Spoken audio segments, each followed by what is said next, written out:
decidimos hacer un conversatorio entre dos personas que además de que han colaborado muchos años, se estiman mucho y que hemos estado preocupados por cosas muy semejantes. Dado que esta es una mesa para la Escuela de Invierno de Matemática Educativa en México, pensamos que había que evitar el sesgo del, digamos, del monólogo o la monoconferencia. Es decir, que nos reunimos cuatro en una mesa y cada uno da una mini conferencia. Hicimos algo más bien de diálogo, de charla, de reflexión. Y bueno, lo que hicimos fue pensar en preguntas que nos organizaron. Y la otra, quisimos también evitar el sesgo de la no escucha. Es decir, que uno habla sin tomar en cuenta lo que el otro dijo. Y queremos que este espacio con el doctor Leanji Espinosa de Chile, en particular de Valparaíso, Universidad de Valparaíso, y un servidor, Ricardo Cantoral, del Simvestaff, rompiera ambos sesgos. Diálogo horizontal, charla tipo café, con un tema de alto interés. Ambos tenemos una tacita. Entonces el formato será libre. Hablaremos, ambos nos preguntaremos, intervendremos de alguna manera cada que lo sintamos necesario y con el afán de lograr una audiencia inteligente, astuta, audaz y amplia entre los participantes. Yanji, ¿quieres saludar? Claro que sí. Bueno, saludo a todos los que nos están viendo. Estamos en este espacio de conversación en la Escuela de Invierno y súper significativo y valioso para mí porque la primera conferencia que yo di en un congreso fue en una escuela de invierno. Hace ya como 13 años. Ahora estoy en Chile, pero estuve muchos años viviendo en México.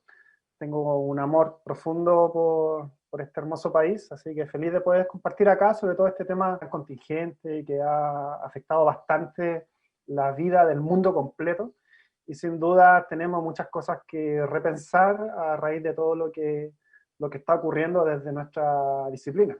Y ahí también un placer estar con el doctor Ricardo Cantoral. Bueno, para todos saben que Ricardo es académico del Simvestaff, ya editor de la revista Relime, y tiene aportaciones súper significativas, tanto en el ámbito de investigación, como también en el ámbito de generar comunidad y espacio dentro de la educación matemática a nivel mundial, y específicamente a nivel latinoamericano. Así que qué privilegio poder estar acá en este espacio de conversación. No, muy bonito, Leanji.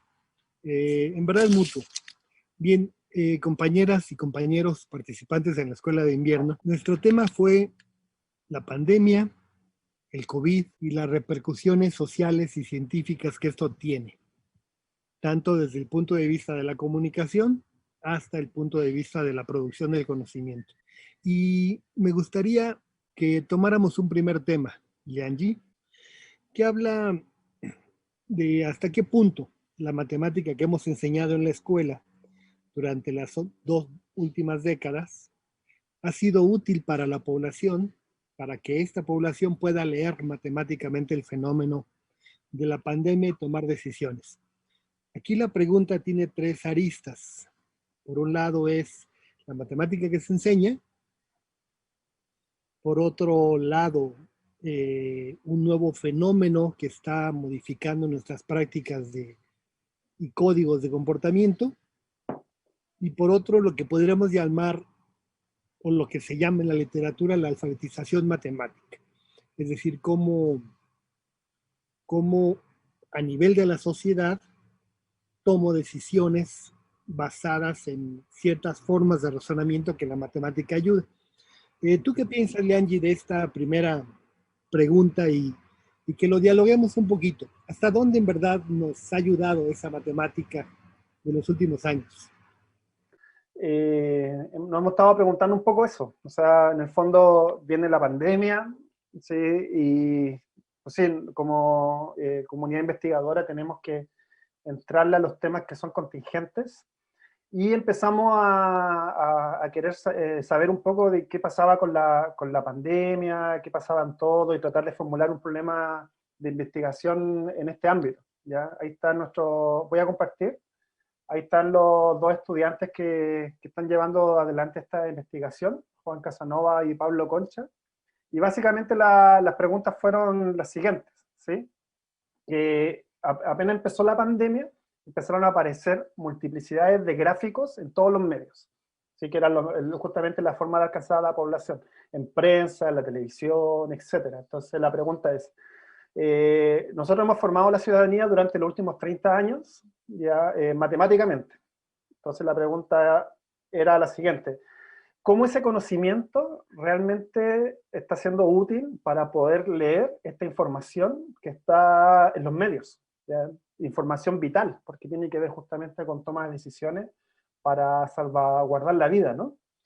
Y empezamos a analizar, básicamente lo primero que hicimos fue analizar los gráficos que aparecían en la prensa, empezamos a mirar todos los medios, al final nos quedamos con medios televisivos, y hay un montón de cosas que analizar, ¿no? Por ejemplo, la fiabilidad de los datos, perdón, las explicaciones que se dan, un montón de cosas, pero al final lo que analizamos fue qué es lo que se comunica y qué conocimientos matemáticos se requiere para eso. No sé, Ricardo, si también allá en México fue un poco así, que empezó la pandemia y empezaron a aparecer gráficos y datos por todas partes. Sí, sí, comparto. De hecho, es muy semejante la historia que narras, y quizás lo que no es semejante, y me gustó mucho lo que hicieron ustedes, estaban pensando cómo se comunica un hecho que es, por un lado, una tragedia, por otro lado, un reto, y por otro lado, un objeto matematizable, que es esto de la pandemia. Porque yo creo que ha dominado, compartiría contigo, este dominio de gráficas por un lado, de datos por otro, y desafortunadamente han aparecido estas tendencias, digamos, futboleras, si tú quieres, de querer hacer rankings. ¿Qué país va mejor? ¿Qué región va mejor? En donde mejor y peor se ha reducido solo a números de decesos en lugar de política pública. Es decir, en lugar de pensar qué acciones se impidieron, favorecieron. Y con mucha frecuencia esto ocurrió a nivel de gobiernos, pero las, se tomaban las gráficas para indicar comparaciones. Sin embargo, no había necesariamente, o al menos no lo había en todos lados, en el caso mexicano lo hubo en una etapa, una explicación del fenómeno en sí, es decir, ¿qué es una pandemia? ¿Y por qué nos preocupa la pandemia? Y entonces no era solo la cantidad graficable, sino el significado que tenían las tendencias. Es decir, por ejemplo, todo el primer periodo de pandemia lo que se quiso comunicar era que habría que tener precaución con la capacidad hospitalaria. O sea, que el ritmo de crecimiento de la pandemia podría ser tal que rebasara la capacidad hospitalaria, que ya había ocurrido en Italia y en España. Entonces, eso generó mucha alerta en los tomadores de decisiones. Entonces, diría que sí, Lianji, creo que sí hubo eso, pero no hubo necesariamente tomar en cuenta una etapa de alfabetización matemática en el sentido de que no era la gráfica la que importaba, sino lo que la gráfica decía. Y me parece que eso en la escuela a veces se hace, sobre todo con las iniciativas más modernas, más innovadores, que sí pueden ser de matemáticos educativos o de profesores muy activos o profesoras con una gran claridad de por dónde orientar, pero el grueso de las clases trabaja objetos, es decir, la gráfica de, y se da una función. Eso se tradujo al medio de comunicación, la gráfica de decesos, la gráfica de, en lugar de entender, por ejemplo, yo creo, pero eso es mi opinión, no sé qué tú qué creas, Nanji, eh, explicar por qué toser de esta manera tiene un impacto en la matemática del problema. Claro. O por qué te tienes que estar lavando la mano cada ratito. O sea, no era claro por qué pasaba eso. Entonces, ahí yo creo que los medios no ayudaron del todo. Y se vio más como medidas restrictivas, es decir, debes de, en lugar de, por esa razón conviene que. Claro. Eso es lo que yo sentiría de similitud con lo que me narras. Sí, fíjate que, bueno, he tenido la oportunidad en estos tiempos de conversar con colegas de acá de nuestra universidad, que la área de medicina es muy amplia. Y tenemos un colega que es epidemiólogo, que de hecho es una de las pocas personas en Chile, creo que es la única, que tiene experiencia trabajando con pandemia, por ejemplo, con el ébola en África, a Mira, través de Médicos Sin Fronteras. Y hemos podido conversar mucho con él porque justamente hoy día se requieren respuestas interdisciplinares. Entonces, he conversado mucho con él y una cosa que me dijo importante, o sea, que me llamó mucho la atención, la voy a compartir, es lo siguiente. Él me decía lo siguiente, que esta imagen muestra un poco lo que pasaba en la comunicación oficial del gobierno con la pandemia. Datos, datos, datos, gráficas, datos, gráficas. Entonces él se hacía la pregunta, o sea, al final, ¿estos datos qué son? Y él, con una postura bien crítica, él decía, son como tótems, ¿sí? Son como imágenes que buscan comunicar a la audiencia, yo sé, yo tengo el control claro, y como política pública, o sea, el dato usado como una manifestación de tener el control y el conocimiento sobre la pandemia. de Lo, certeza. exacto, pero como una apariencia. Sí, sí, sí. Y lo paradójico es que justamente esa apariencia no funcionó. De hecho, este mismo ministro cuando renunció dijo que él cometió el error de creerle a los modelos. ¿Así ¿Sí? dijo? Así lo dijo. Como uno de los mayores errores, bueno, dijo que eran dos errores. Una, que tenía como creerle a los modelos. Y otro error que dijo es que no conocía básicamente la realidad del país, porque ellos estaban tomando políticas públicas para gente que vive en clase media acomodada, pero toda la gente que vive sin nada, las medidas eran totalmente como impracticables, ¿no? Claro. Sí, eso nos lleva a la otra dimensión que pensábamos, ¿no? No sabía el caso que narras del ministro Jaime Mañalich. Y yo creería, no sé, no seguí minuto a minuto esto, pero en el caso chileno. Uh -huh. Pero, pero creo que en sí los modelos como tal tienen límites, es decir, a priori no se declaran absolutos. O sea, no sé qué sentido tenga la frase que le creía a los modelos. O sea, en todo caso, los juicios de valor que se construyeron sobre el modelo no fueron los adecuados, pero el modelo dice, dada estas condiciones, esto es lo que podemos decir. Claro. O sea, el modelo no es determinista, ¿no? Sino bajo ciertas condiciones va a pasar algo así. Y yo creo que aquí sí hay una crítica al modelo de pandemia. En el continente no he hecho ningún estudio, Leanji, a nivel nacional, pero sí percibo en términos generales que se produjo una especie de angustia generalizada y que la matemática de la escuela no ayudaba a resarcir.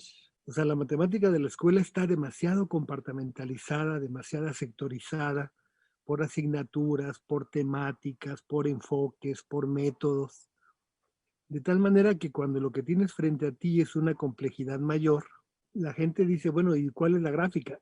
Y esta idea de tótem que dice tu colega es muy buena metáfora, como el sinónimo de poder, el poder que da el conocimiento, nos hace sentir que eso es lo que va a ocurrir, pero en una comunidad que tiene muy instaurado un pensamiento determinista, se esperaba, así como con la lluvia, que lloviera a tal hora.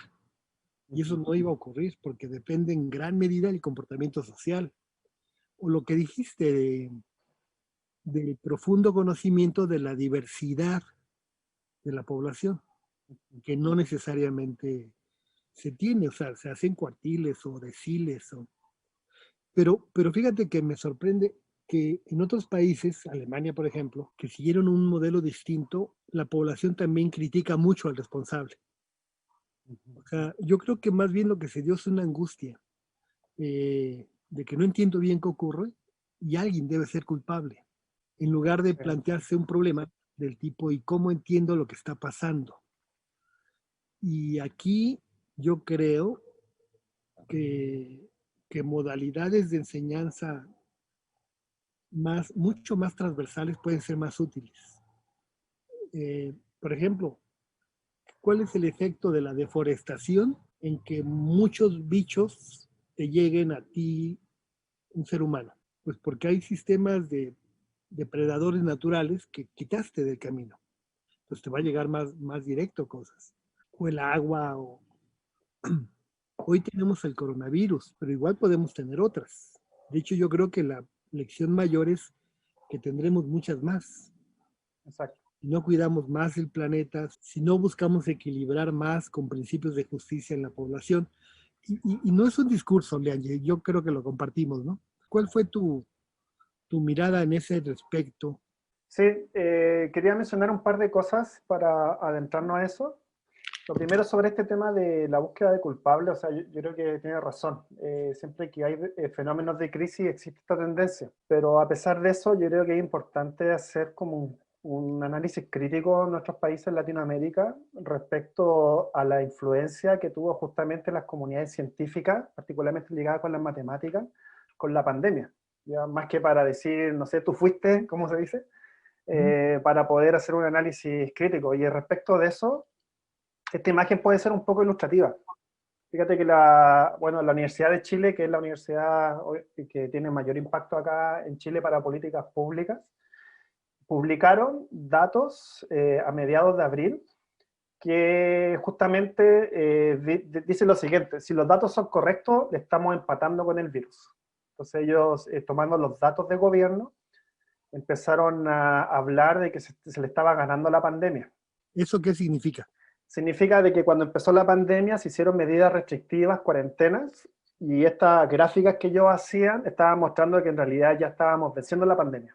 Eso fue lo que ellos dijeron explícitamente. Aunque igual había harto debate entre la relación entre la comunidad científica y el gobierno, pero esto es un dato, que de hecho esto también lo comentaba mi colega epidemiólogo. Y eso se articuló justamente que a un par de días el gobierno abrió todo. Salieron los políticos diciendo vayan al mall a tomarse un café, cosas de ese nivel de calibre.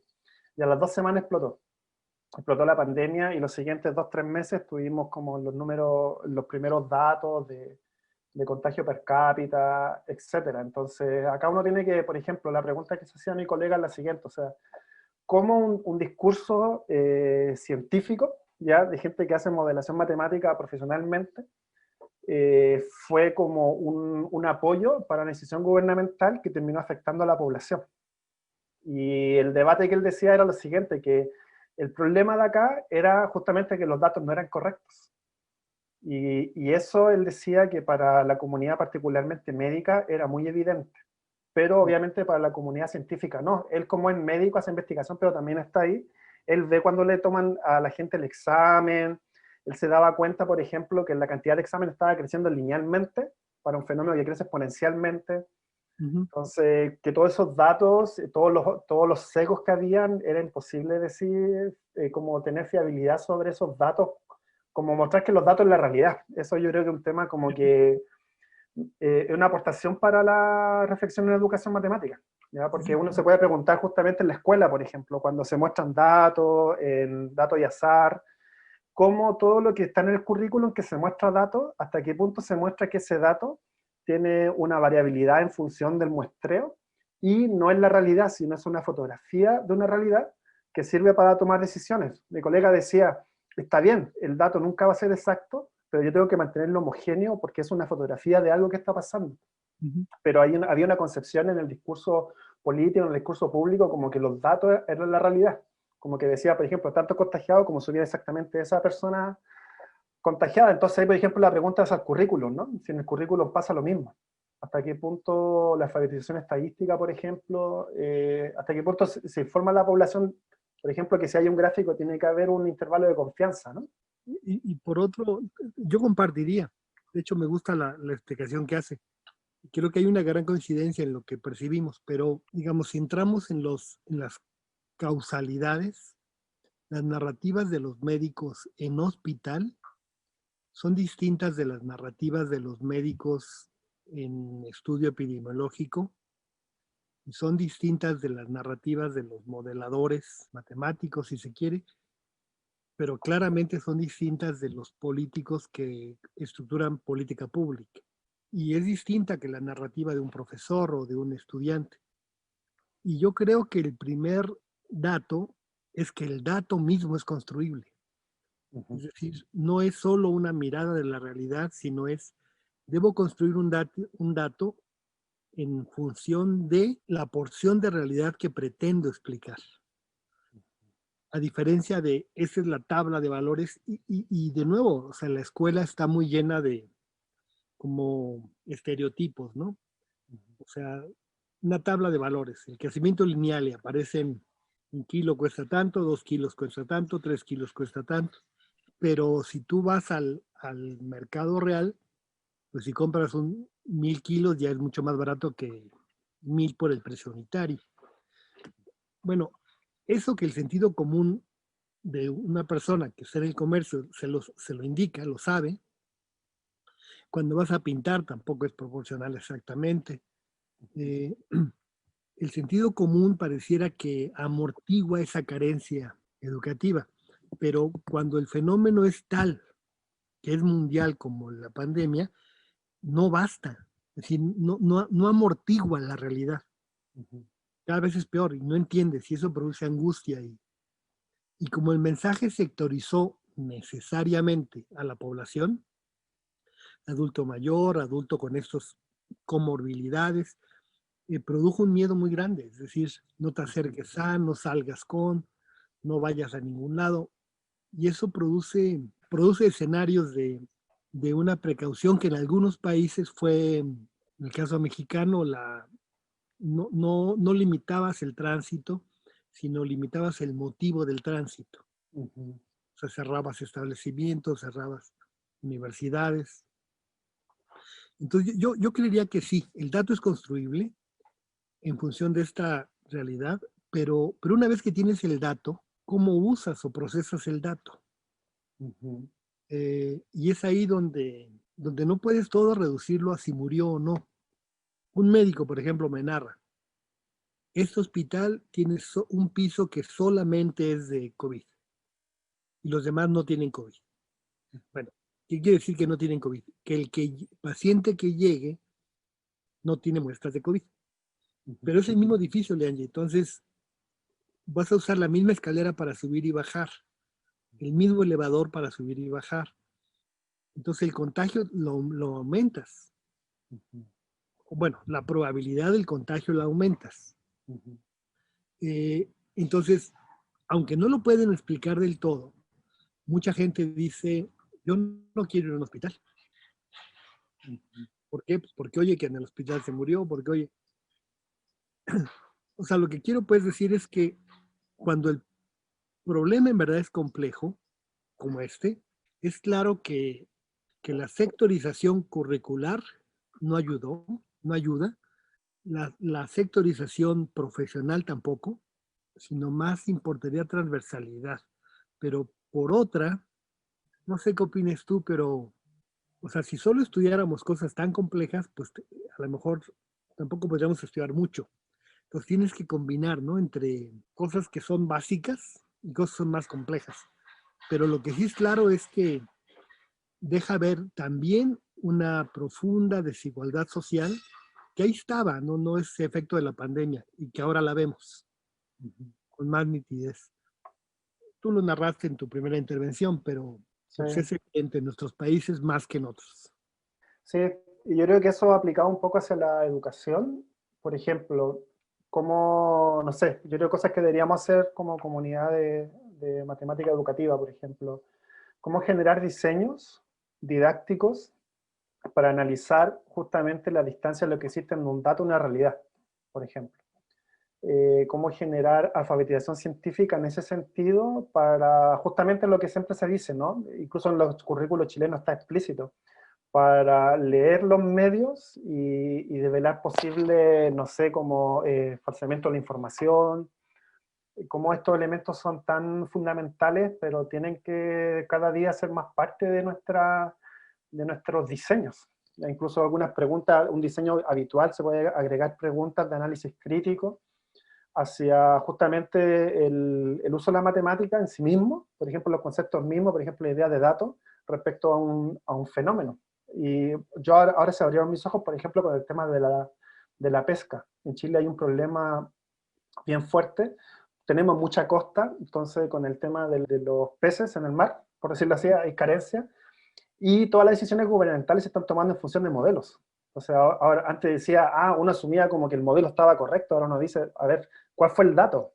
¿Quién lo dio? ¿Cómo lo tomó? Poder hacer análisis de ese tipo. Y otra cosa es que, o sea, hay algo que es discurso que tenemos que profundizar mucho más como en la práctica educativa, que tiene que ver con esta idea de PISA que viene del año 2000, de que la matemática tiene que servir para hacer juicios fundados, para interpretar la matemática en una diversidad de contextos y situaciones. Yo creo que eso ha hecho que en los libros escolares haya muchos problemas que como que presentan elementos de realidad, pero hasta qué punto esos elementos de realidad están incorporándose a la escuela o se están incorporando solamente como fotografías de la realidad para adaptarlas a la matemática escolar. Y eso es algo que han visto justamente mis estudiantes con el tema de la pandemia, su investigación, por ejemplo, ellos lo que han hecho, estoy compartiendo, ha sido analizar todas las gráficas, por ejemplo, que se mostraron durante el primer periodo de la pandemia en Chile en la prensa. Empezaron a categorizar, ¿okay? Y dicen, los tipos de gráficas que se muestran son estas, y los categorizan, ¿no?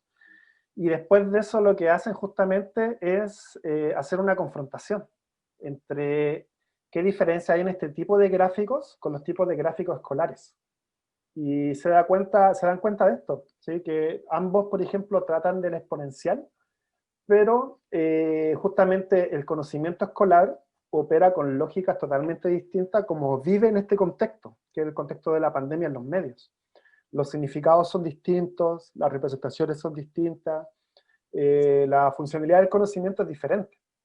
Entonces, esto muestra justamente algo que yo creo que necesitamos profundizar, de que muchas veces, por ejemplo, lo que se hace en el currículum es poco esto, ¿no? O sea, ok, un problema exponencial, un tema de bacterias, Ajá. ¿sí? Sí, Pero, sí. pero los significados asociados a la exponencial acá no responden aquí. El contexto es muy parecido, ¿sí? El contexto, por ejemplo, de una bacteria, en este caso no virus, bacteria, pero los significados que están asociados a la matemática en ese contexto no permiten entender esto. Entonces hay una distancia como súper fuerte entre lo que son los significados que propicia de una otra forma el currículo, sobre la exponencial en este caso, y los significados que viven de la exponencial en el mismo fenómeno. No son, por ejemplo, hay una diferencia súper fuerte de que se usan un montón de escalas logarítmicas en la televisión, se pasa de escala logarítmica a lineal, y en el currículo al menos chileno eso ya no está, pero hay temas más profundos de significado. Entonces ahí la pregunta es justamente, ¿qué pasos necesitamos dar para que realmente cumplamos con esto, ¿no? Que la matemática sea algo que pueda servir a la ciudadanía para entender, por ejemplo, fenómenos como esto cuando ve la televisión. Y lo que ve mi estudiante es eso, de que la distancia, a pesar de que hay contexto, la distancia sigue siendo muy parecida. No sé qué opinas de eso. Me gustaría preguntarte, la vez que hablé con ustedes, me gustó mucho la caracterización que hacían del tipo de noticiero y, y que había una diferencia interesante entre los ¿cómo le llamaban? Matinales, Claro. noticieros de la mañana y de la noche. Me gustaría si pudieras platicarnos esa idea. Sí, Había sí, fue mensajes. algo, claro, sí, a mí me sorprendió mucho también eso. Mis estudiantes estuvieron como viendo todos los distintos medios de comunicación y básicamente, o sea, empezó la pandemia, los niños a la casa, ¿no? Y educación online, todo eso, pero la televisión se transformó como un aula, literalmente, donde se estaba como enseñando matemática, incluso se explicaban conceptos matemáticos, se explicaba tasa de cambio en algunos programas. Entonces nosotros empezamos a ver justamente los medios televisivos como un aula, donde se está enseñando matemática o una idea matemática a la población para la toma de decisiones, justamente lo que explica la idea de competencia de PISA. Y ahí justamente, por ejemplo, los matinales, por su dinámica que duran 4 o 5 horas, tienen la posibilidad de invitar a un especialista que puede explicar con profundidad, un gráfico, todo eso. Está el panelista que hace como el juego de esta persona que no sabe y hace preguntas del público, y se genera una interacción bastante significativa y un espacio didáctico como súper interesante para poder profundizar cuando hay un buen invitado, ¿ya? Porque también había casos donde no era muy propicio. Sí, claro. Pero en cambio las noticias, por ejemplo, los noticieros en la noche eran espacios donde la información siempre dura alrededor de 1 minuto y la dan como muy rápido porque tienen que meter toda la información Y sí, también se ve que, por ejemplo, hubo un momento al inicio de la pandemia, mis estudiantes veían que se hacían muchas predicciones, pero después ya dejaron de hacer las predicciones porque rápidamente se veían que las predicciones no estaban funcionando y todo eso. Y siempre, o sea, lo que más he aprendido de esto es que si bien nosotros sabemos que los medios cumplen un rol como de filtro en la información, ¿no? Los medios no son como medios neutrales, están asociados a agendas, a grupos, pero, por ejemplo, poniendo eso como piso, igual hay un proceso didáctico interesante, digno de analizar. De hecho, hemos encontrado muchas formas de representar el fenómeno que no están en la escuela, que pensamos que se podrían integrar, o muchas formas de explicar el fenómeno que son bastante buenas, como para usar en el aula incluso. Entonces, en el fondo, entender que la enseñanza no solamente sea un aula de clase, sino la enseñanza se da en la vida y ahora sí un espacio de masividad. Ver esos espacios como entornos didácticos también nos puede ayudar a tener estrategias para cómo enseñar diferente el tema en la escuela. Pero implica como esa ruptura, ¿no? Implica la ruptura de entender como una perspectiva desescolarizada, del aula extendida, de la educación en todo ámbito, eso más o menos. Sí, yo ahí compartiría la parte esta de desescolarizar. O sea, porque me queda muy claro que el discurso de PISA, por ejemplo, y que los currículums, en particular en Latinoamérica, pero no solo acá, en más países de Europa y seguramente en África, que nunca he estudiado, o al menos no recientemente, libros de texto, tendríamos que hacer es que no, que se utilizan los términos, por ejemplo, la competencia se usa, la idea de alfabetizar se usa, la idea de problemas de la vida real le llaman, se usa, o sea, discursivamente están, pero si uno se mete más al detalle del análisis de lo que dicen los libros, a veces pasa que solo están como adaptándose a un discurso, que en verdad no es genuino. Y, y ese hecho de adaptación creo que obedece a que la escuela es un filtro de significados. Y cuando te dicen a ti, es que hay que tomar en cuenta el contexto del que aprende, o hay que trabajar sobre el alumno y no tanto sobre el contenido, una vez que la frase la dices, los significados de esa frase son bien amplios. Ujú. Entonces, ¿cómo lo llevo yo al aula? En general, al profesor lo dejan un poco desprovisto y les llega el mensaje de que hay que hacerlo y pues lo hace como puede y lo que primero que va a poder es lo mismo con otras palabras. Es decir, como una especie de cambio de ropaje. Eh, y yo creo que en ese sentido, aunque esté declarado en el currículo, matemáticas en concreto, no hay del todo diseños instruccionales que tomen en cuenta de veras la realidad del que aprende. Ujú. O sea, esta idea de un aula mucho más extendida, o sea, no un salón, algo donde yo puedo de veras poner lo que yo vivo. Y esto aún no está, y en mi opinión, es uno de los retos de la matemática educativa, es decir, cómo lo haces ahora. Claro. Porque, pues suena un poco raro, pero tu aliado es el fenómeno de la pandemia. Ujú. O sea, lo que quise decir es que las instituciones educativas filtran el significado. Ujú. Y cuando te llega la idea de alfabetizar, significa que pongas problemas que parezcan reales. Y así lo hace la gente. Pero Ujú. luego es muy grave, Angie, yo creo, que ves muchos trabajos de matemáticos educativos que repiten ese mensaje, Ujú. que dicen, bueno, ahora vamos a ver una matemática más situada. Y ves el ejemplo del situado, pues es una redacción más bonita, pero si lo ves con cuidado, pues no es lo que pasa en verdad, ¿no? O sea que creo que el cambio, pues, educativo es mucho más complejo que las declarativas institucionales y más las internacionales. Sí, fíjate que sobre eso mismo, yo veo que, por ejemplo, en Chile tuvimos un estallido social. Yo sé que probablemente en México los asistentes lo vieron en las noticias. Y algo que he aprendido particularmente de este proceso social que hemos vivido es que en los tiempos de crisis algo que nos ayudan es a abrir los ojos para ver la realidad de una manera mucho más crítica, ¿ya? Cosas que a veces están tan normalizadas que nos ayudan a remover un poco el asunto. Y haciendo como un paralelo con el tema de la pandemia, yo creo que debe ser un poco parecido para nosotros como comunidad de matemática educativa.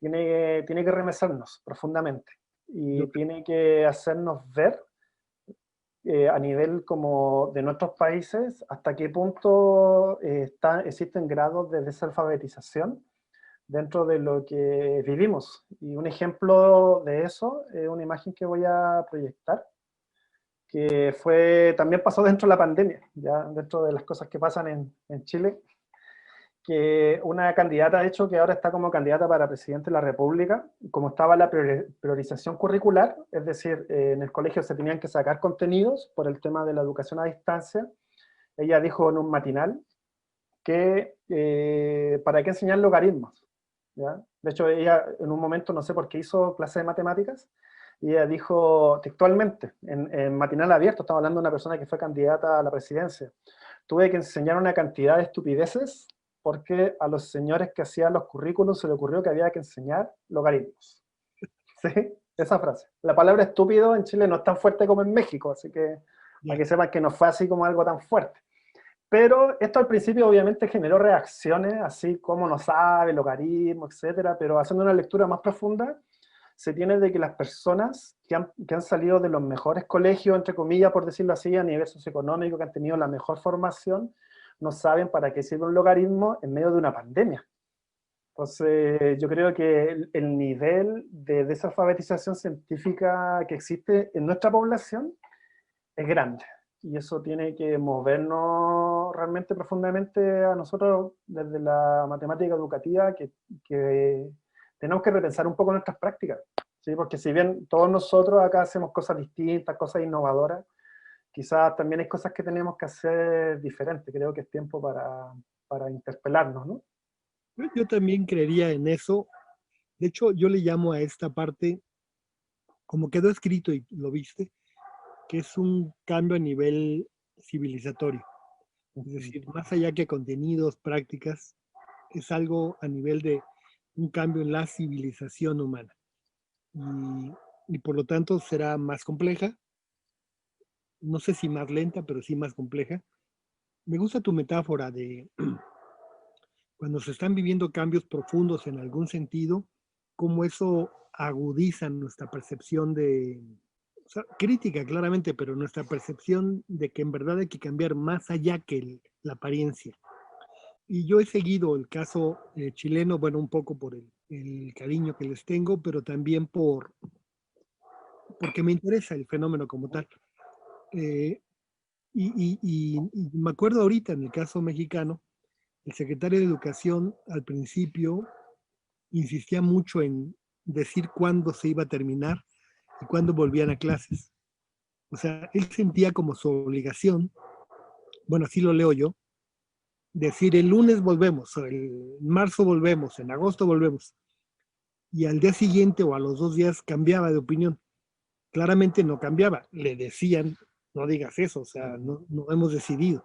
Pero yo creo que en el fondo él sentía que no estaba haciendo su parte, o quería verse en el centro del debate también, porque las cámaras son cámaras, ¿no? Como dicen, es mejor que hablen mal de ti, pero que no dejen de hablar. Y Sí. lo usan estos medios. Ese fenómeno se está dando en todos lados. Y yo creo que eso ha hecho, bueno, él, por ejemplo, te voy a narrar lo que dijo, él decía que la virtualidad, que había más aprendizaje, lo usó un día. Entonces la primera pregunta que me vino, como seguramente comprenderás, ¿y cómo sabe que hay más aprendizaje? Yo me lo pregunté, ¿y cómo sabe? Eh, y, y él medía por el número de tiempo que estaban conectados a la red y que había logrado con una gran empresa transnacional el que hubiera software libre durante un tiempo, o acceso libre, digamos. O sea, su propia idea era tan limitada en ese sentido que le preocupaba cuándo vuelves, le preocupaba que aprendían más, o sea, como que no pasara nada. O sea, no se está dando cuenta que está cambiando todo. Y al final, yo creo que ya fue entendiendo que no era, que tenía que él ser mucho más cauto con lo que estaba diciendo, pero así ha estado. Entonces, en particular en educación, muchos sentimos eso, que se intentó improvisar la virtualización, y yo digo a veces un poco en broma, y así como embotellaron el agua y nos la vendieron, ahora nos van a vender la virtualidad en botellas.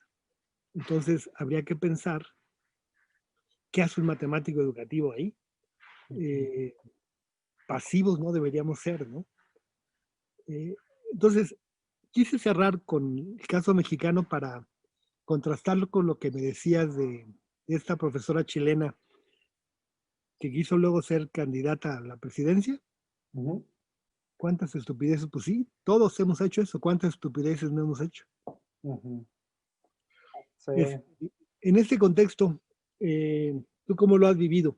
¿Cuál es la realidad de la enseñanza virtual, primero de tu país y lo que hayas visto afuera, en este momento de pandemia? Ujú. ¿Y qué podríamos nosotros como matemáticos educativos entusiastas decir? Sí. Fíjate que durante este tiempo bueno, siempre tenemos trabajo como colegiado con colegas, profesores y profesores, tanto de enseñanza primaria, secundaria, bachillerato acá en Chile. Y, y ha sido muy interesante en realidad escucharlo, porque uno siempre, obviamente desde la investigación, uno quiere estar conectado, pero uno hay que reconocer que no estamos todo el día en un aula o en un colegio, también uno tiene su distancia.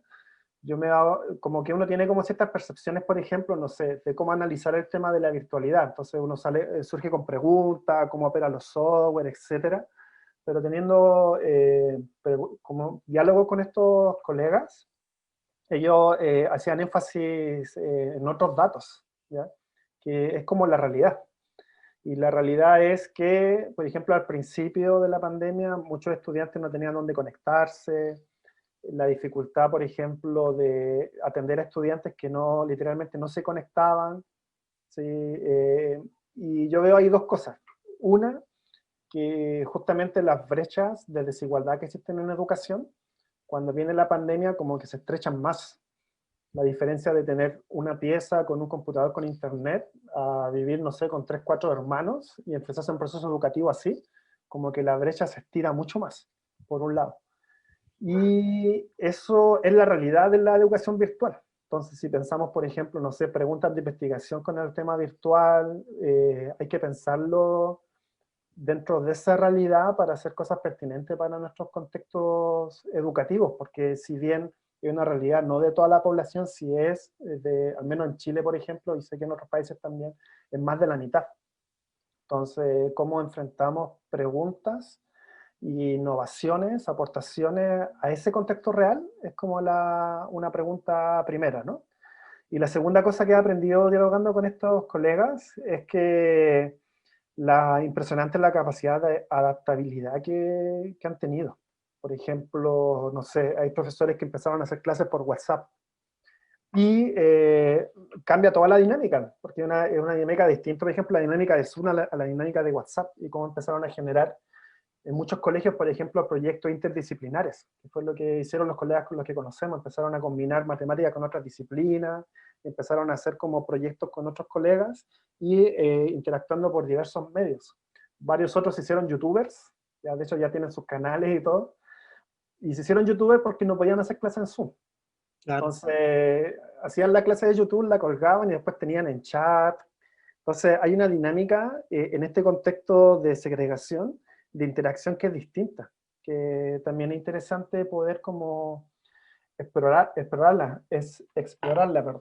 Entonces, para responder rápido nomás, yo creo que lo que tenemos que hacer desde la matemática educativa, una cosa es pensar bien cuál es la realidad de la virtualidad en nuestro contexto, y la segunda, ver cuáles han sido todas las innovaciones que han hecho nuestros colegas. Y desde ahí pararse para poder empezar a entrar a ese tema, ¿no? No sé Sí, cómo ves tú, cómo ha sido la realidad por allá. Yo compartiría una parte de lo que has dicho. Eh, creo que la parte que compartiría con toda claridad es el profesorado ha tenido una capacidad de adaptación muy sorprendente. Pasaron de una modalidad a otra en un periodo muy corto, sacrificando dinero personal, espacio personal, o sea, su espacio de intimidad se volvió público también en algunos casos, y eso es muy costoso en periodos largos. Ujú. Un par de veces no pasa nada, pero diario es complicado. Ujú.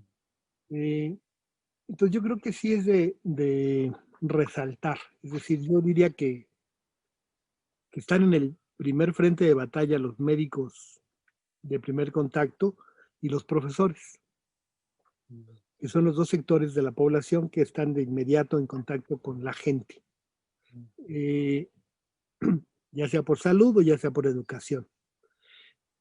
Por otro lado, creo que la escuela, entendida como una institución con ciertas normas, no se ha movido con la velocidad que se esperaría, y menos aún cuando la realidad, la complejidad de la realidad nos brinca tan abruptamente.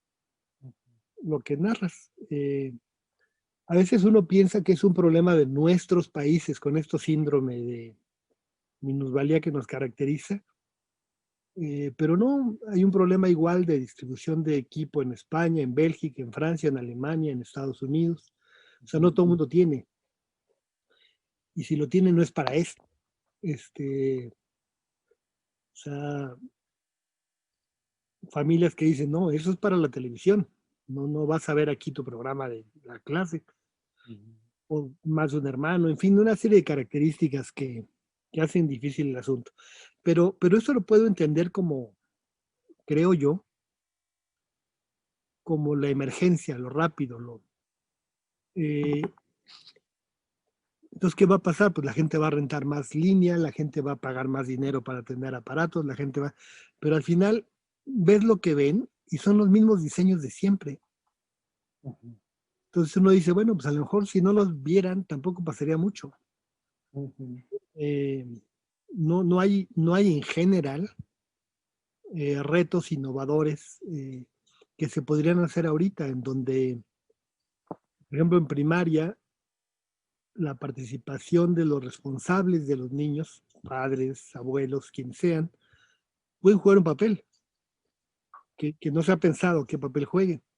Eh, y no porque sepan los temas, sino porque tienen la experiencia para hacer otras cosas. Ujú. O sea, si yo sé arreglar la tubería, pues eso puedo enseñar ahorita. Y me puede ayudar y va a aprender solidaridad, va a aprender que son saberes que a la larga en la vida le van a servir. Ujú. Y no solo para ser técnicamente hábil, sino para explicarse fenómenos de la naturaleza, flujos de agua, cómo se equilibran, cómo se mide el nivel en un terreno desnivelado. Bueno, ese tipo de cosas, yo creo que los profesores sí los imaginan, pero la currícula es como muy rígida. Ujú. Entonces, escucho mucho, Lianji, de colegas que de por sí les gustaba la virtualidad y que han confundido el escenario actual con un escenario ideal de productos virtuales, de productos para la virtualización.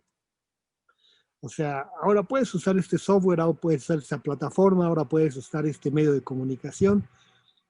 Aparece nuevo lenguaje, educación sincrónica, asincrónica, y la gente se siente cómoda, como el tótem, como hablar Ujú. de la figura, ¿no?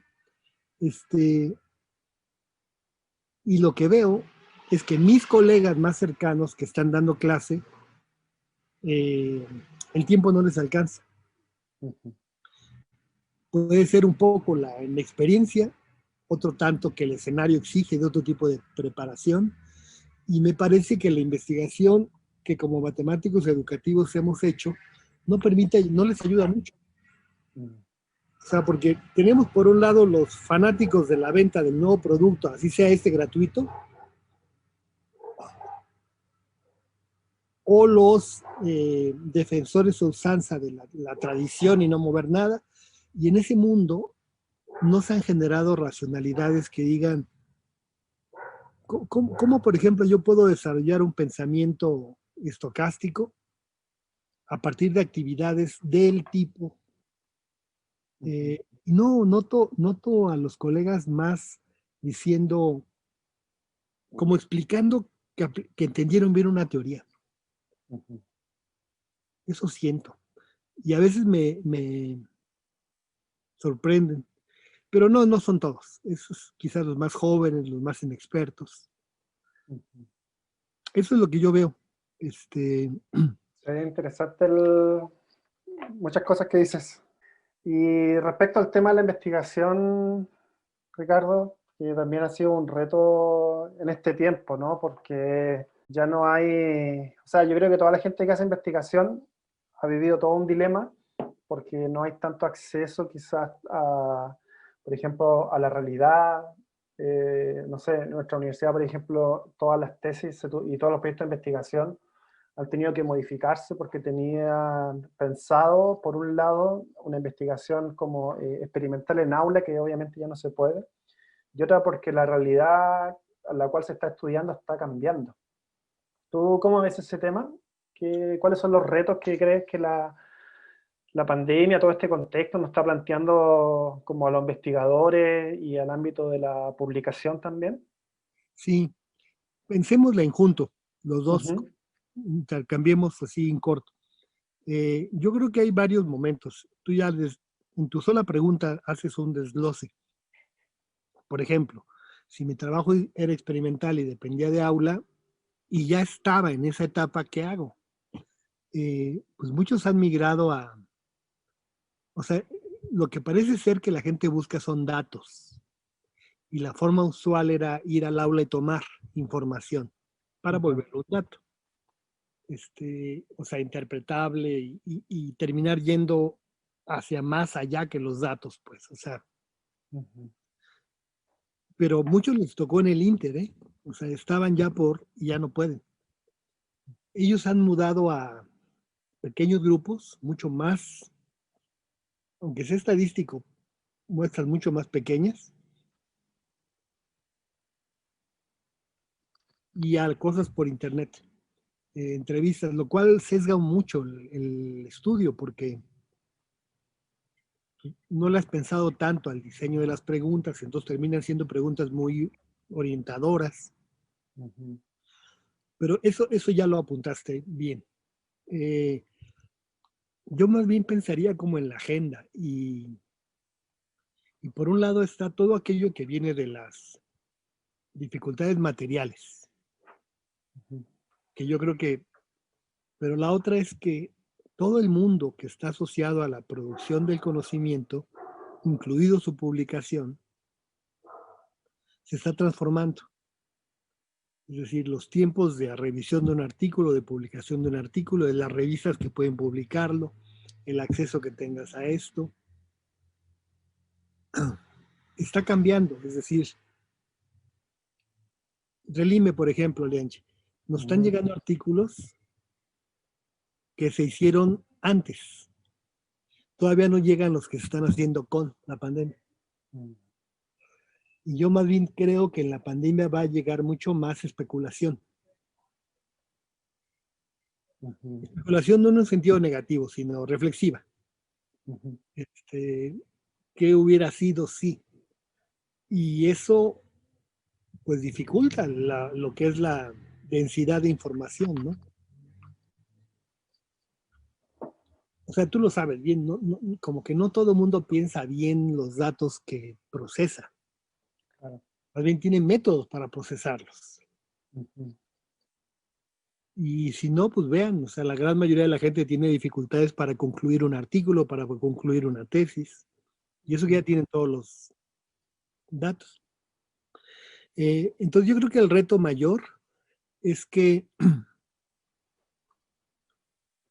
como esto no creo que termine pronto, Ujú. cuando digo eso no quiere decir que sea infinito, sino quiere decir que que la vacuna tampoco cura, la vacuna previene. Y eso va a amortiguar el crecimiento en gran escala. Pero el virus seguirá ahí. Y habría que pensar, por ejemplo, si se va a centrar en comunidades más desfavorecidas, en dónde va a quedar, dónde va a crecer más fácilmente. El 4 de diciembre se empiezan a aplicar vacunas en Alemania, a nivel experimental a 5,000 gentes. No, 5,000 no, se empieza a aplicar en Alemania. 5,000 ya están aplicando aquí, pero son experimentales, igual en Chile. Entonces yo creo que el reto mayor es el que tenemos que repensar lo que hacemos. No, yo no creo que sea como que esperar a que pase y seguir igual. Esa es un poco mi sensación. Claro. No sé, es como haber aprendido algo que no vas a usar. No sé qué pienses tú. Sí, un poco en la misma línea.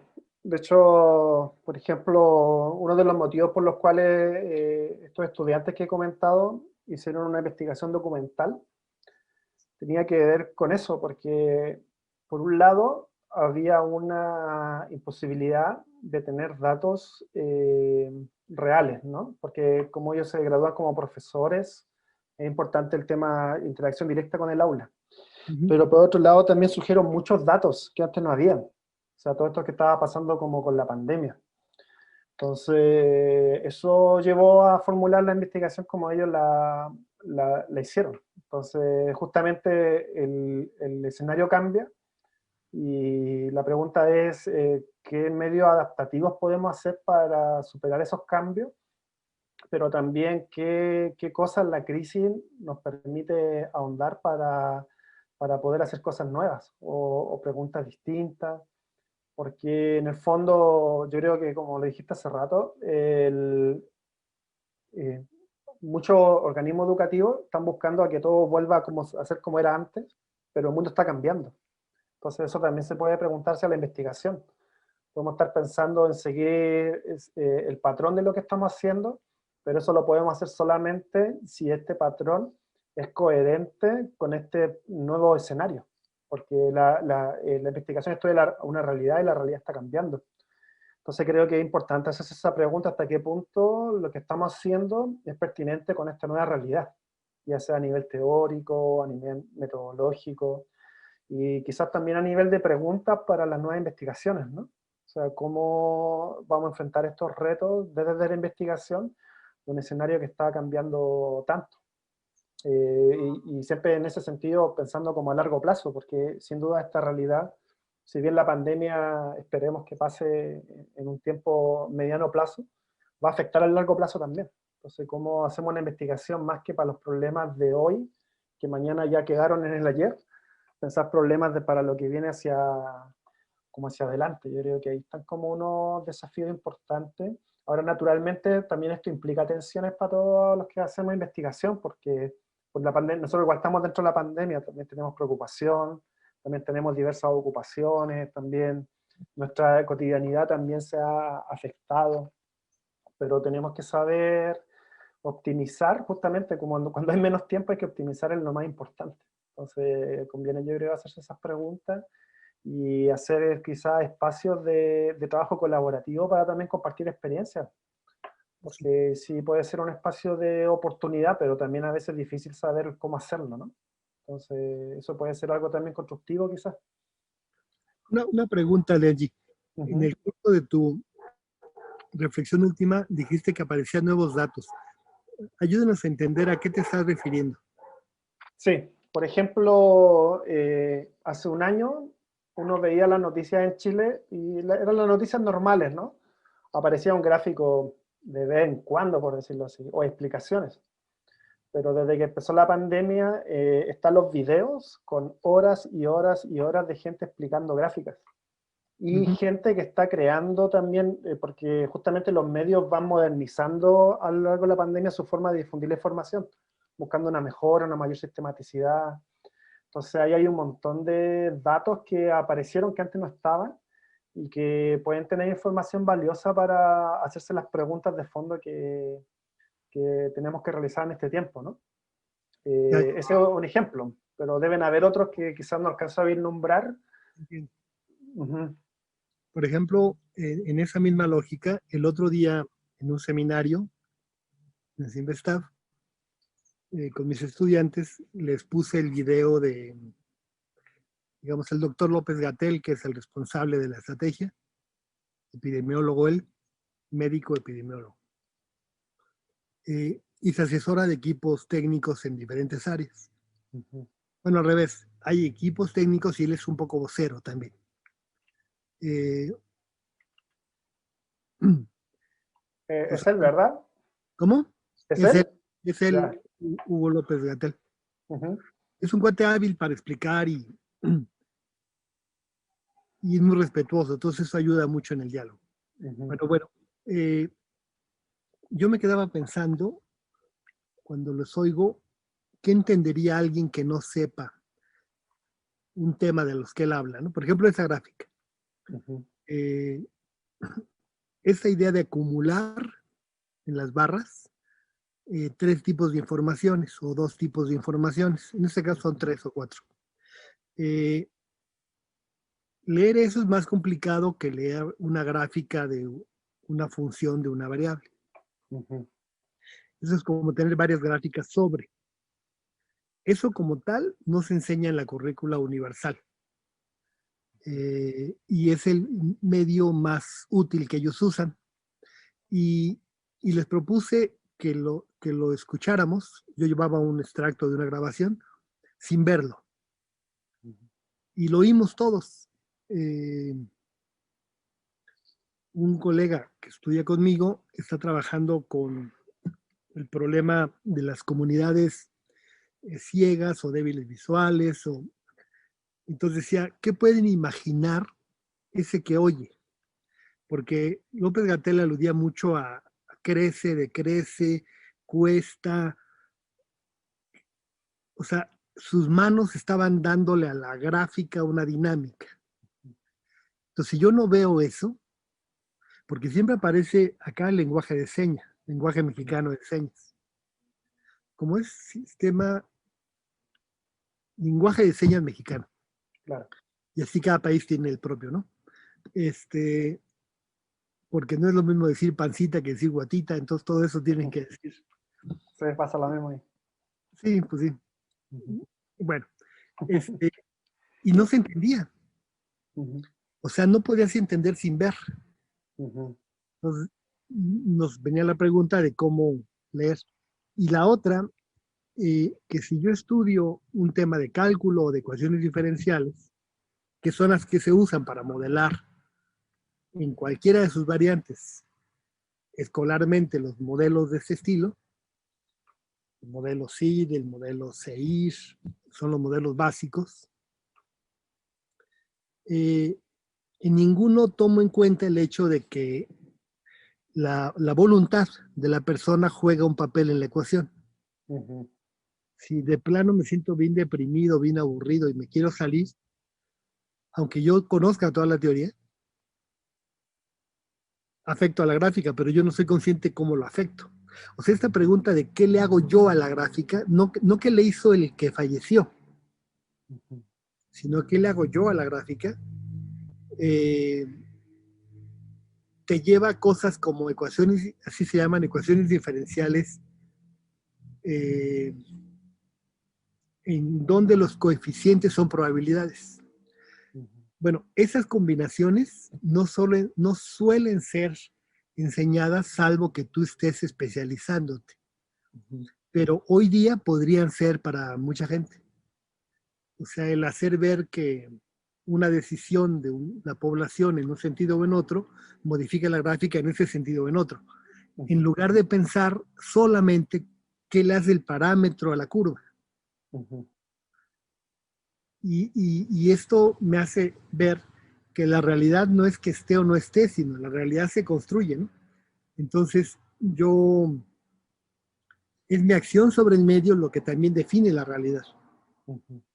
Y si lográramos eso, que la población pudiera o pudiéramos todos entender que es que yo muevo el comportamiento, pero también el virus lo mueve. O sea, como dijiste, como jugar, ¿no? Ujú. O sea, ¿cómo le gano a eso?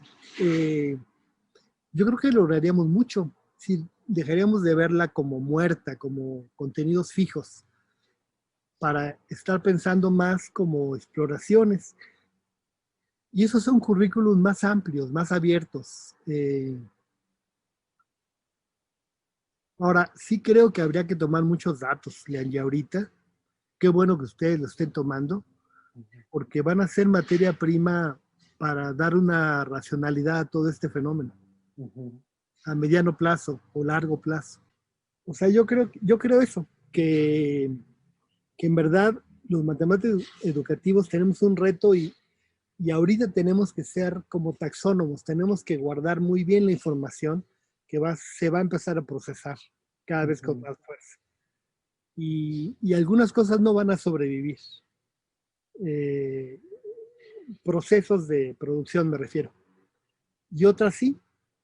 Tú mencionaste una que yo creo que es interesante ver, que el trabajo en red va a ser más importante ahora porque nos estamos entrenando todos a comunicarnos sin viajar. Ujú. Antes era más complicado.